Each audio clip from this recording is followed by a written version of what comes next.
Welcome, this is Cohen Studios, and you are watching Devlog number 3 for the game Dynasty.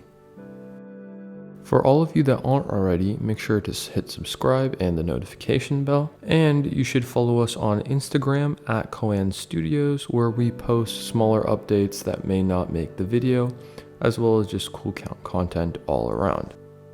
First off, I'd like to start by saying it's been a really long time since our last devlog, and in the meantime we've been real busy, but now that we've gotten back into the game, I can assure you that we've got some really cool things coming up, so make sure you're staying tuned.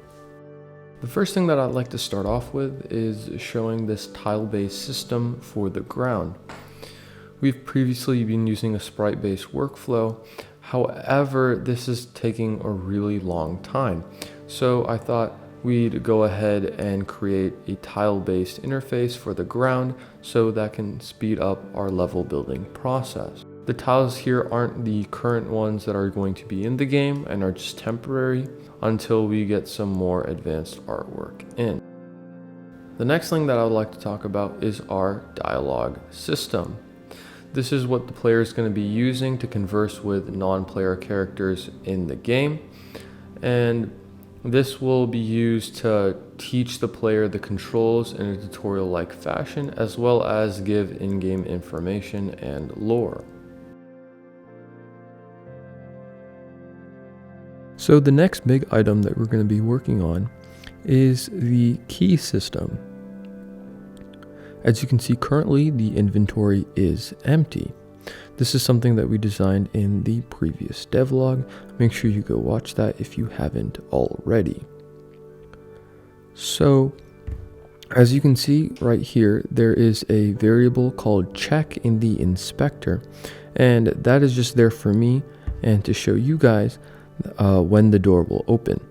The door will only open when check is true. And as you can see right now, you cannot go through the door no matter how hard you try. Pressing the button will not do anything. But as you can see, if you move over and pick up the key, which is now going to be in the inventory, nothing will happen. And that's because the key is not equipped. For the door to open, the key is also going to have to be equipped. As you can see, once you equip the key and you move over to the door, check becomes true, and now you shall be able to open the door. And as you can see, you still need to be standing in front of the door. If you move around, the check will become false. And now when you press E for enter, you can go through the door into the next scene. The next big feature that I implemented is the saving and loading system.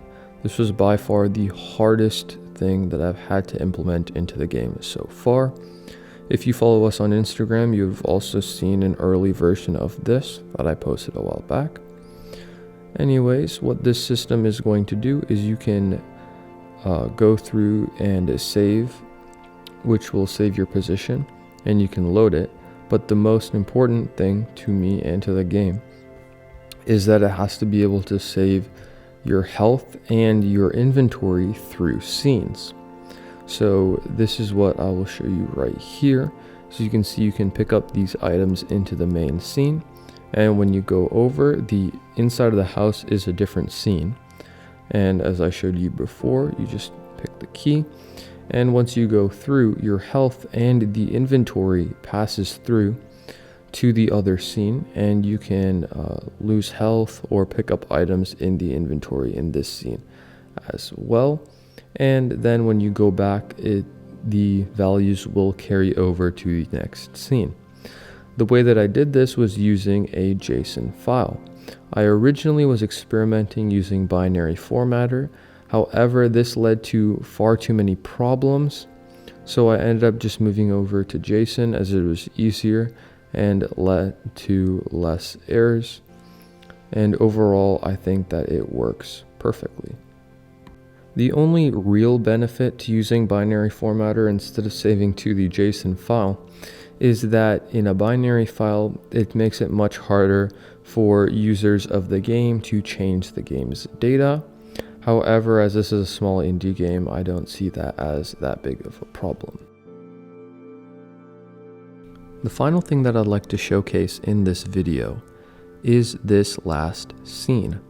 This is going to come in at the end, and the entrance will be at the end of that main scene. As you can see here, the buildings have a parallax script in the background, which is the same that I used for the clouds.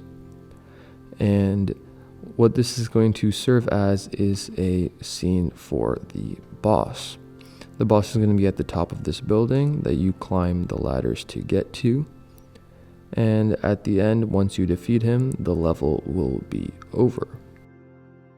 I'd like to thank everyone that made it to this point in the video, and if you haven't already, make sure you hit subscribe and check out our other videos. Thank you for watching, and I'll see you next time.